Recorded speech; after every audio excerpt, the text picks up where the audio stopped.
प्रिय भक्तों, आपका स्वागत है। माता रानी का सच्चे मन से स्मरण करते हुए दुर्गा सप्तशती का 9वां अध्याय आरंभ करते हैं। जय मां अम्बे। राजा ने कहा, हे भगवान, आपने रक्त बीज के वध से संबंध रखने वाला देवी का चरित्र मुझसे कहा।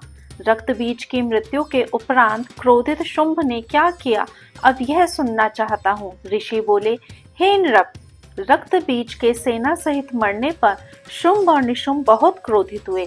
इस प्रकार अपनी बहुत सी सेना का विनाश होते हुए देख निशुंभ देवी के आगे दौड़ा।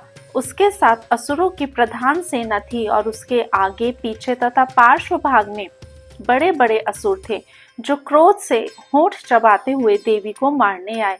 वह महावीर शुंभ भी अपनी सेना सहित बड़े क्रोध से चंडिका देवी को मारने आया। तदंतर देवी के साथ शुंभ और निशुंभ का भयंकर संग्राम हुआ और उन असुरों ने मेघ के वर्षा के समान बाणों की वर्षा की। उनके द्वारा छोड़े गए बाणों को चंडिका ने अपने बाणों से काट दिया और अपने शस्त्रों की वर्षा कर उन असुरों को घायल कर दिया। निशुंभ ने तीक्ष्ण खड्ग तथा चमकती ढाल से देवी के सिंह के मस्तक पर प्रहार किया। देवी ने अपने वाहन को पिटता देख शूरप्रूर नामक तीक्ष्ण बाणों से निशुंभ की तलवार तथा अष्टचंद्र की ढाल को काट दिया। ढाल तलवार के कटते ही निशुंभ ने शक्ति चलाई तो देवी ने अपने चक्र से काटकर इसके 2 टुकड़े कर दिए। तदंतर निशुंभ ने क्रोधित होकर देवी को मारने के लिए शूल को फेंका, परंतु देवी ने मुक्के से उसे चूर्ण कर दिया। फिर उसने गदा घुमाकर चंडिका पर फेंका, परंतु देवी ने उस गदा को त्रिशूल से भस्म कर दिया। तत्पश्चात निशुंभ को फरसा लेकर आते हुए देख देवी ने बाणों से मारा तो वह पृथ्वी पर गिर पड़ा। उस महान बलशाली निशुंभ को पृथ्वी पर गिरा देखकर शुंभ अत्यंत क्रोधित होकर अंबिका को मारने दौड़ा। वह उत्तम अस्त्र शस्त्रों से सुसज्जित बड़ी बड़ी 8 भुजाओं से समस्त आकाश को ढके हुए रथ पर बैठा हुआ था। देवी ने शुंभ को आते हुए देख शंख नाद किया तथा धनुष की प्रत्यंचा से अति दुस्सह शब्द किया। वह असुर सेना के तेज को नष्ट करने वाला घंटे का शब्द किया, जिसकी ध्वनि संपूर्ण दिशाओं में व्याप्त हो गई। तदंतर हाथियों के महामद को चूर करने वाले सिंह ने भी अपने गर्जन से आकाश, पृथ्वी और समस्त दिशाओं को गुंजा दिया। इसके बाद काली ने आकाश में दोनों हाथों से पृथ्वी पर आघात किया, जिससे ऐसा भयानक शब्द हुआ कि पहले के समस्त शब्द शांत हो गए। फिर शिवदूती ने असुरों के लिए अमंगलजनक अट्टहास किया, जिसके सुनते ही संपूर्ण असुर थर्रा उठे तथा शुंभ को बड़ा क्रोध हुआ। उस समय अंबिका ने कहा, रे दुरात्मा, खड़ा रह, खड़ा रह। तभी आकाश में स्थित देवगण जय जयकार करने लगे।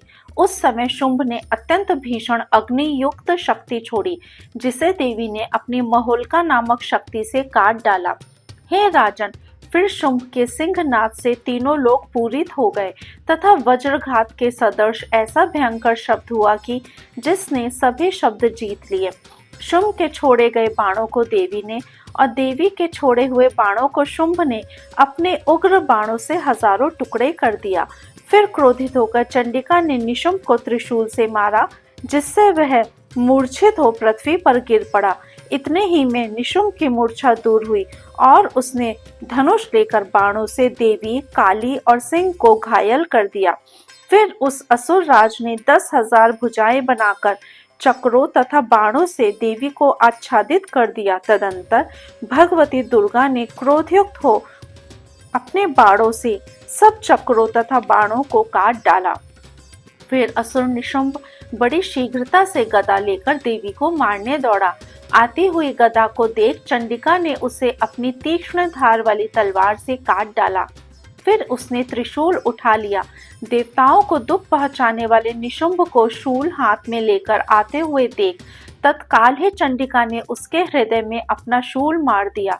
शूल से घायल होते ही उसके हृदय से एक दूसरा बलवान तथा पराक्रमी पुरुष ठहर ठहर करता हुआ प्रकट हुआ। उसके प्रकट होते ही देवी ने हंसते हुए तलवार से उसका सिर काट दिया और वह भूमि पर गिर पड़ा। तदंतर सिंह अपने तेज दांतों से असुरों को खाने लगा। उधर काली तथा शिवदूती भी अन्य असुरों को खाने लगी।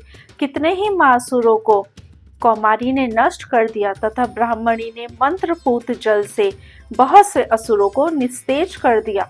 कितने ही असुरों को महेश्वरी ने त्रिशूल से धराशायी कर दिया तथा वराही ने अपने तुंड प्रहार से कितने असुरों को चूर चूर कर दिया। वैष्णवी ने चक्र से असुरों के खंड खंड कर दिए। ऐन्द्री ने वज्र से बहुतों को मार गिराया। कुछ असुर तो मारे गए, कुछ संग्राम के भय से ही मर गए तथा कुछ काली, सिंह तथा शिवदूती के ग्रास बन गए। इति श्री मार्कंडेय पुराण के देवी महात्म्य में निशुंभ वध नामक 9वां अध्याय समाप्त। जय मां अम्बे। कृपया वीडियो को लाइक करें, चैनल को सब्सक्राइब करें व कमेंट सेक्शन में जय माता दी लिखें।